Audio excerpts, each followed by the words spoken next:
For a long time, red had a reputation for being a weak color in Commander. However, in recent times, red has gotten a ton of cards that have increased its standing in the format. Now, red actually has some of the most broken cards in all of Commander. So today, we're going to go over the best red cards in the entire format. Starting us off at number 10, we have Pyroblast.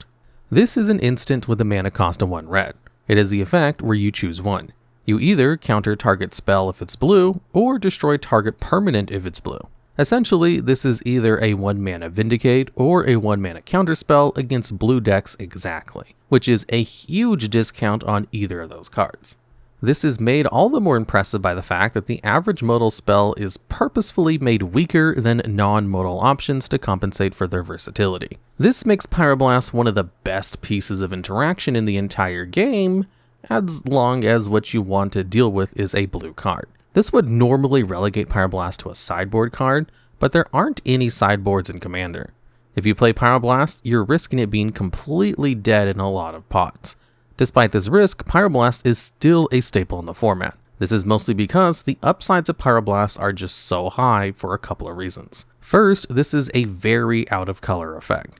Counterspells only really appear in blue and are an extremely powerful effect. While red isn't necessarily low on options to deal with your opponent's cards, counterspells are one of the best ways in the game to protect your own plays. This is especially relevant because blue is the color of counterspells, meaning that Pyroblast can counter your opponent's counterspells. This gives you a leg up in counter wars, which are incredibly common when trying to perform or stop combos, which is how a lot of games of Commander end. As a result, many players are willing to play Pyroblast through the decks to try and win counter wars, including some blue-red decks, despite the fact that they have access to other counterspells. Even though Pyroblast will be a dead card in a lot of games, it's simply too strong to pass up in a lot of metagames. Still, this is one of the most meta-dependent staples in the format.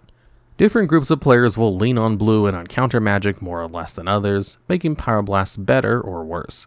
If you're looking at Pyroblast saying, this card seems awful, there's never any blue players in my group, then the card probably would be awful in your decks. However, a ton of players swear by Pyroblast and its cousin, Red Elemental Blast, because blue is an incredibly common and powerful color in the format, to the point that at higher power level tables, Pyroblast is incredibly common. Blast's power and unique effect make it one of red's best generic options for interaction, despite only working about a fifth on all cards in the game. And at number 9, we have Purphoros, God of the Forge. This is a legendary god enchantment creature with a mana cost of 3 and 1 red. It is indestructible, so it can't be destroyed by damage or by destroy effects. It isn't a creature as long as your devotion to red is less than 5, meaning that the number of red mana symbols in the cost of the permanents you control is less than 5. It lets you pay 2 and 1 red to give all of your creatures +1/+0 until end of turn. But the most important ability of the card is that whenever another creature enters under your control, it deals 2 damage to each opponent. This final ability is very abusable. Red is great at spamming the board with small creatures, especially tokens.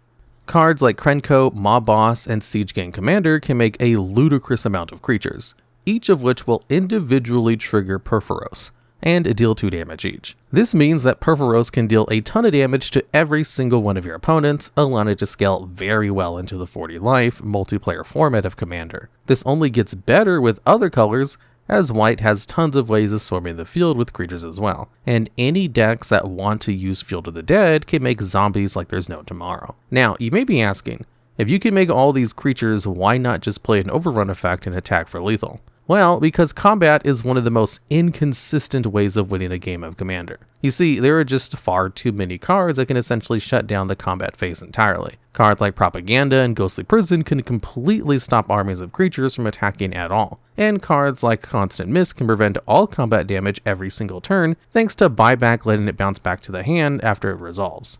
As a result, even combat-focused decks need to have a backup plan for ending the game, or at least threaten other players. Purphoros makes both you better at attacking and lets you end the game without needing to attack, making your deck far more powerful and resilient at the same time. Despite all of this, Purphoros is held back by the fact that it's only really good in certain decks. Some red decks are far more dependent on their spells and their creatures, especially blue-red or Izzet decks. In these decks, Purphoros is essentially useless. Instead, different red decks will rely on cards like Gutter Snipe in order to help them close games that they otherwise wouldn't be able to win.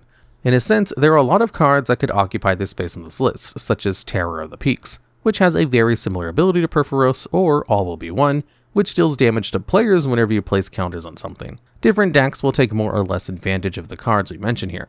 Purphoros is just one that's easiest for the most decks to play, so it's getting the mention here.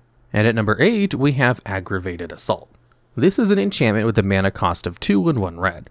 It is the ability where you can pay 3 and 2 red to untap all creatures you control.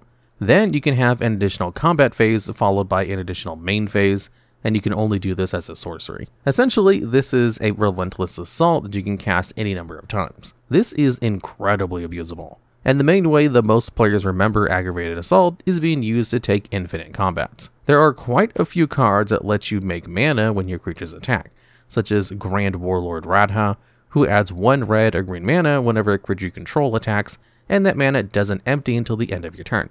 So if you attack with at least 5 creatures, including Radha, you'll be able to use Assault to go again. The most important card that combos with Assault is probably Sword of Feast and Famine, an equipment that makes the player discard a card and lets you untap all of your lands whenever the equipped creature attacks an opponent.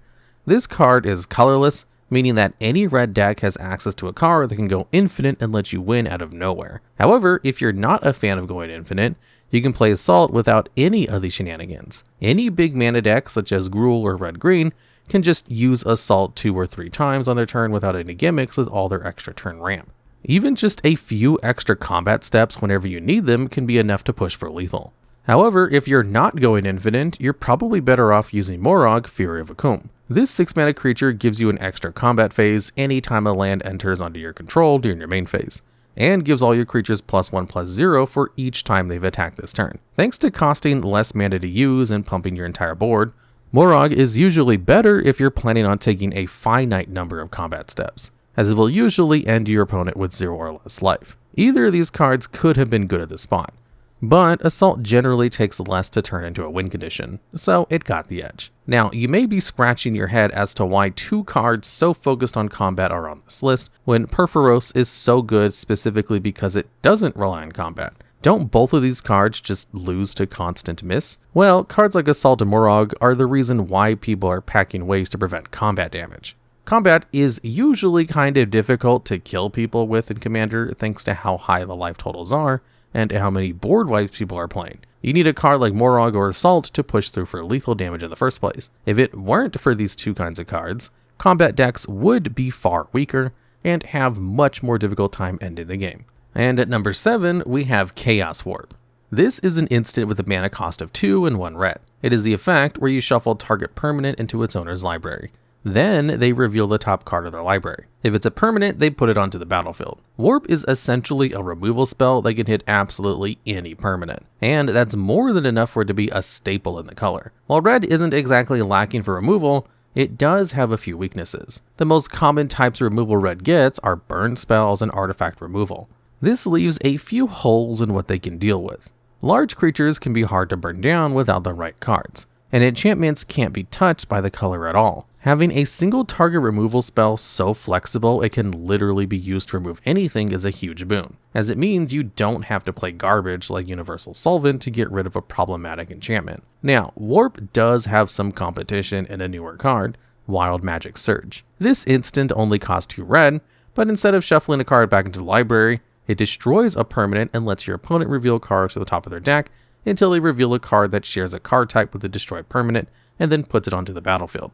While this does guarantee your opponent gets a card, if you're removing something that extremely expensive and impactful, whatever you replace it with will almost always be much worse. There are upsides and downsides to both cards, with Surge being cheaper and Warp not necessarily giving an opponent a card back. At some levels, the choice between them is a personal preference, but they've both proven themselves as staples for the color. And at number 6, we have Wheel of Fortune. This is a sorcery with a mana cost of 2 and 1 red. It is the effect where each player discards their hand, then draws 7 cards. Wheel has been in the game since the very start of Magic, and has remained a powerful card draw option the entire time. As long as you have less than 7 cards in your hand when you cast Wheel, you're going to be going up in cards. And if you have less cards in your hand than your opponent, you'll also get more card advantage than they did. It also lets you draw 7 cards right away, which allowed players in constructed formats to use it to dig for combo pieces, though that's not what we're interested in right now. Wheel is also extremely popular in Commander, though more so online than in paper thanks to it being a reserved list card. Wheel for the longest time was one of the only ways Red had to generate card advantage. Red traditionally didn't get access to card draw, and it wasn't until the introduction of Impulse Draw that Red started to get any consistent access to more cards. All you really had were Wheel and worse versions of Wheel, so it was really the only game in town. Basically, everyone who could afford Wheel played the card for years, and it's only recently fallen slightly out of favor. A 3-mana draw spell is always good, but it does have a bit of a downside in the fact that it does refill your opponent's hand as well. This can backfire, but as long as you're careful about when you play Wheel, it's usually the best for you out of any player in the table. Still, the downside of giving your opponents cards is a big one, and now that Red does have access to other forms of card draw, some people have dropped Wheel for other options. Wheel is still powerful, but it's not the undisputed king of Red card draw as it was in the past. However, this is all only considering Wheel in a vacuum and not considering all the cards that could synergize with Wheel. Tons of commander cards like Nekuzar, the Mind Razor, and the Locust God trigger whenever you or an opponent draws cards, making Wheel far, far better than it would normally be. There's also cards like Narset Parter of Veils who prevents your opponent from drawing more than one card a turn, breaking the symmetry of Wheel of Fortune entirely. This is only scratching the surface of what cards can be used to make Wheel more powerful. And since Wheel draws you a full 7 cards, it gives you a very large chance of drawing into either another Wheel or a way to get your Wheel back. This can lead to long, powerful combo turns where you draw a ton of cards, constantly triggering effects. Wheels is an entire archetype in Commander thanks to how easy it is to go on these draw sprees. And Wheel of Fortune is the best individual piece for the deck alongside the even more expensive reserved list card Time Twister. With all this said, Wheel of Fortune isn't all that common to see thanks to its reserved list status. There's a reason why Wizards keeps printing newer versions of the card, so that players can get access to it without paying an arm and a leg.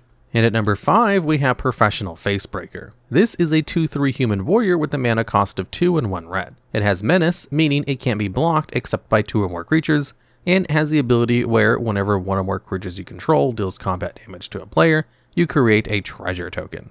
This token is an artifact that you can tap and sacrifice to add 1 mana of any color. Finally, Facebreaker allows you to sacrifice a treasure to exile the top card of your library, and you may play that card this turn. If you ask someone what the best effect in Magic was, they'd either answer mana ramp or card draw, and this is even more true in Commander. Facebreaker is one of the few cards that can effectively give you both. It's important to note that with the way Facebreaker is worded, it won't give you more treasure if multiple creatures hit an opponent, but if you hit multiple opponents, it will give you 1 treasure for each. So you'll get a total of 3 treasures a turn as long as you keep the pressure up in a 4-player pot, the most common size for a game of Commander. While it is inconsistent, this is also a very strong source of ramp. The best colorless ramp for 3 mana is Worm Powerstone, which enters tapped and taps for 2 colorless mana. Not only does Facebreaker give you more mana at peak performance, it also gives colored mana, which is generally much more useful. The card draw mode also gets around the main weaknesses of ramp spells, which is that they're bad top decks in the late game. Even in Commander, drawing a Rampant Growth on turn 8 isn't always what you'd want. However, if you draw Facebreaker for turn, you can quickly start digging for more gas if you can connect with at least 1 creature. There are also a ton of other cards that make treasures, and Facebreaker can turn any treasure into a card, not just the ones it makes. Essentially, as long as you're able to get through for combat, Facebreaker does everything a Commander deck could ask for. It is somewhat limited in where it can be played, as you do need to at least be competent at hitting your opponent, but that does describe a lot of decks. Despite being a bit of a newer card, Facebreaker quickly became a very popular piece for red decks and has stayed relevant ever since. And at number 4, we have Gamble. This is a sorcery for 1 red with the effect where you search your library for a card, put it into your hand, and then shuffle. Then you discard a card from your hand at random. Gamble is as simple as it is powerful. Tutors are always good, and they're even better in Commander thanks to the singleton nature of the format. So much so that casual players sometimes refuse to play them, thinking they go against the spirit of the format. Gamble and other tutors are basically extra copies of any card in your deck, which allows you to be far more consistent. Of course, this consistency is somewhat undermined by Gamble ripping a random card out of your hand. Casting a gamble is, well, a gamble. But as any poker player will tell you, it's not just luck. There's a lot of strategy that goes into playing Gamble, mainly when you want to cast the card. Gamble gets better the more cards there are in your hand that you're okay with discarding, which is pretty intuitive math. A hand with Gamble and 1 mountain is a lot more different than a hand with Gamble and 3 mountains in it. And while you don't want to be playing bad cards in your deck, there are always cards that are less optimal for a certain situation than others. Keeping your hand full and having incredibly powerful targets to search for makes the average result of Gamble more favorable to you. It also gets better if you have cards that you actively want to discard. For example, anything with the Madness mechanic, which lets you cast the card whenever they're discarded. Now, Madness is a bit niche, but the same principle applies to large creatures you want to reanimate and the like. All of this makes Gamble powerful in a vacuum, but it's even better in red specifically because of how rare of an effect it is. Red is not the color of tutoring. That's squarely in black's color pie. Every color gets more restricted tutors, but reds are the most restricted of any color. Your main options are cards like Imperial Recruiter, which only finds creatures with power 2 or less, and Reckless Handling, which only finds artifacts and also makes you discard a random card like Gamble does. A lot of the other tutors are creature type specific, which makes it difficult for the average red deck to find particular cards. Most decks get around this by using as many redundant effects as they can, but you can't ignore the power of a straight up tutor. Gamble is, all around, the best tutor in the game, which makes it even better than the best tutors in other colors, simply thanks to how rare the effect is. And at number 3, we have Jeska's Will. This is a sorcery with a mana cost of 2 and 1 red. It is the effect where you choose one effect, but if you control your commander, you can choose both instead. You can exile the top 3 cards of your deck, and you can play those cards this turn, or you can add 1 red mana for each card in target opponent's hand. Both of these effects are reasonable at their cost on their own, but the real power of Jeska's Will comes into play whenever you use both of them at once. Not only will you get to essentially draw 3 cards, but you'll often get the mana from Will to cast them right away. You're probably getting at least 3 mana back from Will, as players will usually have around 4 to 5 cards in their hand by the time you cast it. So Will is almost always giving you a huge boon in mana. As long as you aren't hitting something like a counterspell off of Will, you can cast whatever you hit without a worry with all this extra mana. We previously said when discussing Professional Facebreaker that card draw and ramp are the best effects in the game, and Will is both of those things for little investment and almost no setup. Of course, Will is limited by requiring your commander. This usually isn't the biggest ask in the world because most decks are built around playing their commander anyway. You may not always be able to cast Will on turn 3, but that's fine with commander's long games and the fact that Will gets better when you have more mana to cast the spells it draws you. The main concern is only if your commander is castable in a reasonable amount of time. If you're playing a very expensive commander such as Drakuseth Maw of Flames, it usually won't be active.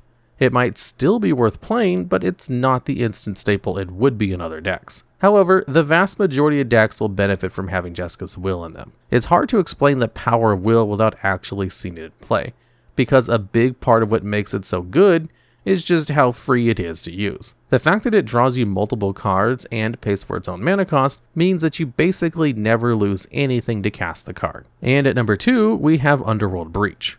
This is an enchantment with the mana cost of 1 and 1 red. It is the ability where each non-land card in your graveyard has escape, meaning you can cast it from your graveyard for its escape cost. Their escape costs are their mana cost plus exiling 3 other cards from your graveyard. It will also make you sacrifice it at the end of your turn. Breach is largely an upgraded Yawgmoth's Will. Sure, there are places where one is better than the other, but in most decks, Breach will be better. This is important because Will is remembered as one of the most broken cards that has ever been printed. The play pattern with Will is you cast a ton of cards that make you more mana, cast a few tutors or draw spells, and then you cast Yawg's Will and recast all those spells again, giving you even more mana and cards. Then you just do whatever combo your deck is built to do and win. It's indescribably easy to win off of Yawg's Will, and Breach is usually better thanks to letting you cast the same spells over and over.